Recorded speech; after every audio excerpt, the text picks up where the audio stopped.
السلام عليكم ورحمة الله نحمده ونصلي على رسوله الكريم أما بعد فأعوذ بالله من الشيطان الرجيم بسم الله الرحمن الرحيم قاف والقرآن المجيد بل عجبوا أن جاءهم منذر منهم فقال الكافرون هذا شيء عجيب إلى آخر الآية.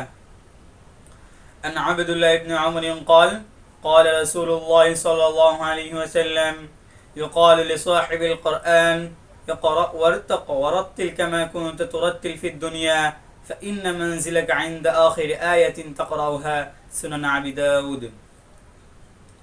আলহামদুলিল্লাহ, সমস্ত প্রশংসা সে মহান রব্বুল আলামিনের জন্য, যে মহান রব্বুল আলামিন আমাদেরকে মুসলমানদের ঘরে জন্মগ্রহণ করার তৌফিক দান করেছেন। সে রবের প্রতি আমরা শুকরিয়া, নিজ নিজ জায়গা থেকে শুকরিয়া জ্ঞাপন করি। সকলে বলি আলহামদুলিল্লাহ। লক্ষ কোটি দরুদ বিশ্বের মানবতার মুক্তির দুধ জনাবে মোহাম্মদ মুস্তাফা সাল্লাল্লাহু আলাইহি ওয়াসাল্লামের প্রতি সকলে দরুদ পেশ করি। আল্লাহুম্মা সাল্লি আলাইহি আল্লাহুম্মা বারিক আলাইহি। সাল্লাল্লাহু আলাইহি ওয়াসাল্লাম বলেছেন, হাদিসের মধ্যে বলেন, খায়রু ইয়াউমিন তালাআত আলাইহি শামসু ফি ইয়াউমিল জুমআতি খুলিকা আদম ওয়া উদখিলাল জান্নাতা ওয়া উখরিজা ফিহা ওয়া লা তাকুমুস সাআহ মা বাইনাল জামআইন।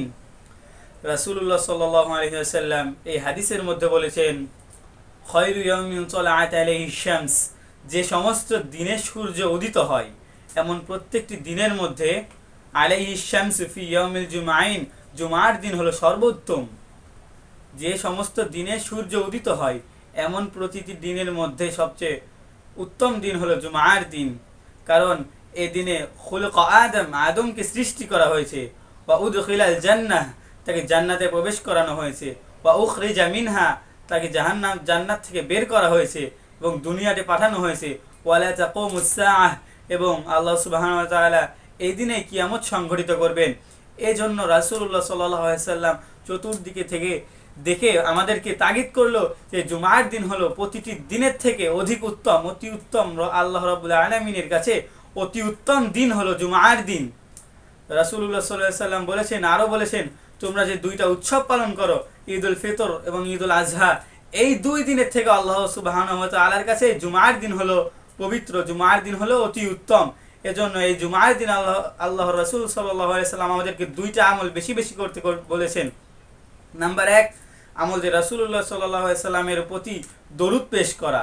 আমরা যেন জুমার দিন সারাটা দিন যেন রাসূলুল্লাহ সাল্লাল্লাহু আলাইহি ওয়াসাল্লামের উপর দরুদ পেশ করি, কারণ রাসূলুল্লাহ সাল্লাল্লাহু আলাইহি ওয়াসাল্লাম এক হাদিসে বলেছেন যে রাসূলুল্লাহ সাল্লাম যখন মৃত্যুবরণ করেছেন, কিন্তু তার উম্মত যখন, আল্লাহর বান্দা মানে আমাদের নবীর উম্মত, আমরা যখন রাসূলের নামে দরুদ পেশ করব, তখন সেই দরুদ রাসূলকে কবরে গিয়ে পৌঁছানো হবে। বলবে, ফেরেশতারা গিয়ে বলবে, দেখো মুহাম্মদ, তোমার অমুক উম্মত তোমার জন্য দরুদ পেশ করেছে।